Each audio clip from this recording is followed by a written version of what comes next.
Hey guys, it's Karen V, and I'm here to talk to you today about how to stop overeating while you're stuck at home in quarantine. I'm sure this is a big problem for a lot of people because we're all stuck at home and maybe a little bored.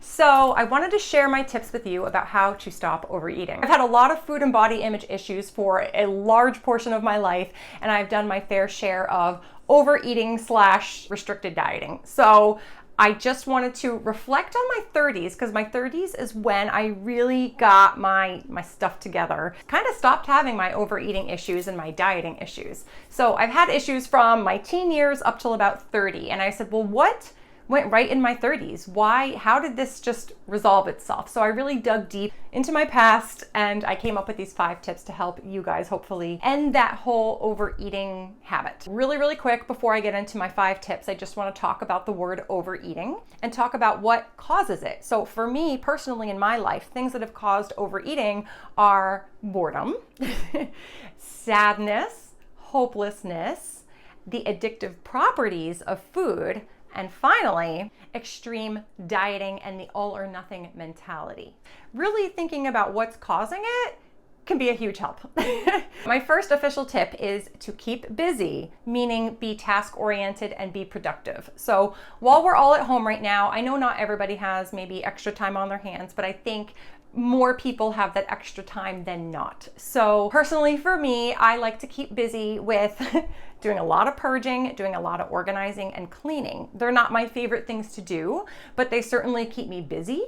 Then I feel really good about it after I'm done. And then all that time, I was not sitting around thinking about what I was going to eat or just sitting around with a bag of chips in front of me. So with that being said, I would think about a few things that have been on your to-do list for a long time that you knew you couldn't really tackle until you had the time. So I know for most people it has something to do with purging and organizing and all that kind of stuff, but it could be anything. So maybe just jot down a few big to-do tasks and get to them. My second tip is sort of a continuation of my first tip, and it is being productive, but it's taking it a step further, and it's doing things that you're passionate about or things that make you just so happy. I've been doing that. I've been doing that for years. I've been focusing on what makes me happy and what makes me feel like me.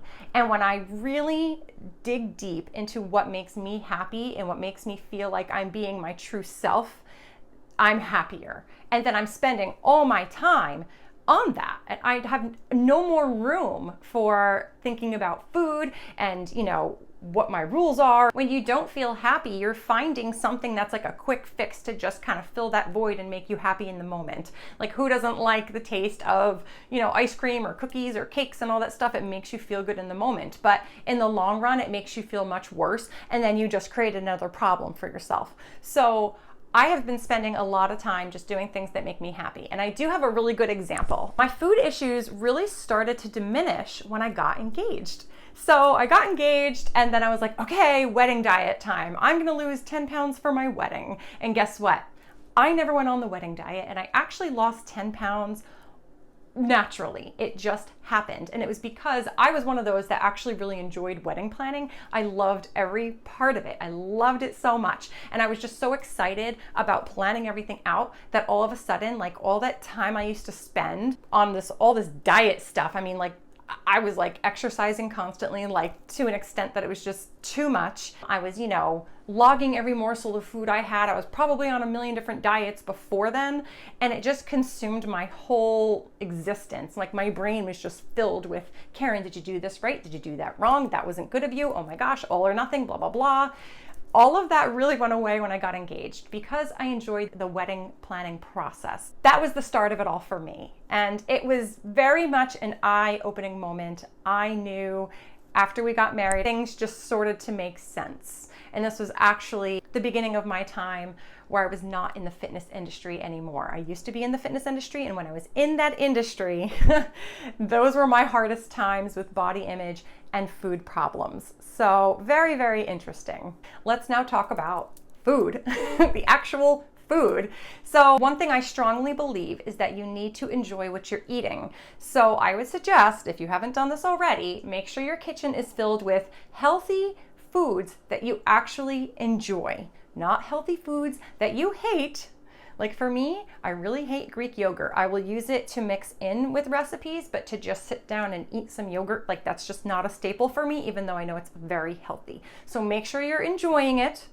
Fill your kitchen with foods you enjoy. Most of them should be healthy. I'm not saying you can't ever eat something that's unhealthy, but the last piece of it is making sure that you have most foods that don't contain those addictive properties. And for me, those addictive properties are refined sugars and white flours. They don't fill you. They taste way too good when you're like consistently eating those foods, and it makes you want to eat more because food is a drug. Food has been my drug my whole life. That has been my substance. That has been a challenge for me for most of my life. So, you know, I have kids, so of course we've got a whole variety of things here, but I always make sure that I have my foods on hand that I know are very healthy and that I actually really enjoy, but they're not addictive. So let me think. Some examples of foods that are really delicious to me and actually very healthy is my breakfast, which I did talk about in a previous video. So in the morning, I like to have multi-bran flakes with oat milk, and then I top it with chia seeds, crushed nuts, and raisins. So it's super healthy.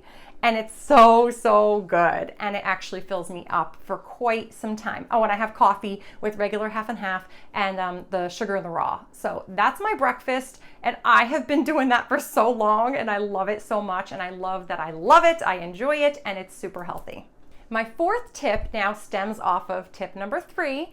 So I find that when I eat foods that have a high fiber content and a high fat content and I eat them together, they keep me fuller longer. So an example could be eating an apple with peanut butter or any kind of fruit with peanut butter. I like apples with peanut butter, or I really enjoy frozen mango. Like last night it was midnight and I did not want to eat. I was still up. I was like battling wanting to eat something. I was like, Karen, you don't need to eat something at midnight. But I'm like, no, I want something so bad. So I went into the freezer. I got like a half a cup or so of some frozen mango chunks. And then I had literally a tablespoon of peanut butter. And I was amazed at how much I truly enjoyed it and how full I actually felt after eating that. So fiber and fat together, I have found really help to keep you full and keep you satisfied, yet again, making sure that you enjoy it. Another example of high fiber and high fat together could be making like a really big salad, and I like to top my salad with a little homemade dressing that's like super easy, and it's just lemon juice and olive oil. Like I love that so much. And then, so there's your high fat from the olive oil, and then your salad is the high fiber because you have all the vegetables in it. So that really helps. And of course, you know, you add in your protein, and that's even more filling. So fat and fiber together will definitely help to keep you fuller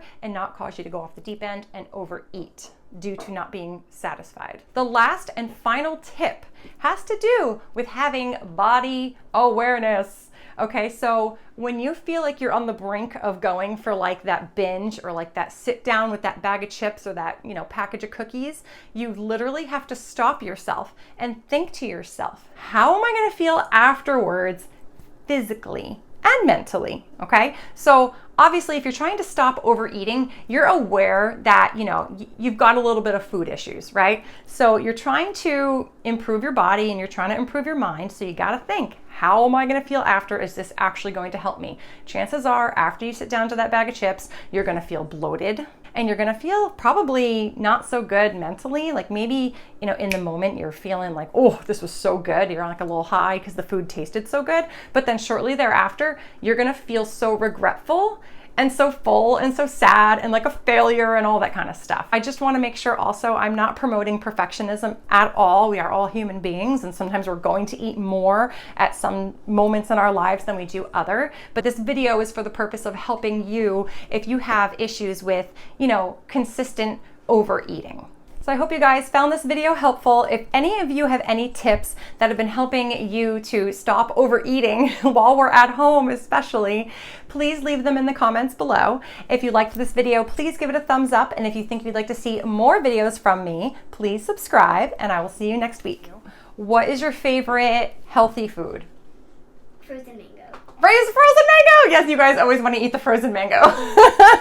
Anything else? Any frozen fruit. Any frozen fruit. We love frozen fruit, whether we're just eating it frozen. Frozen banana, making it in a smoothie. Making it in a smoothie. Like frozen banana. Mm-hmm. Can we make it today?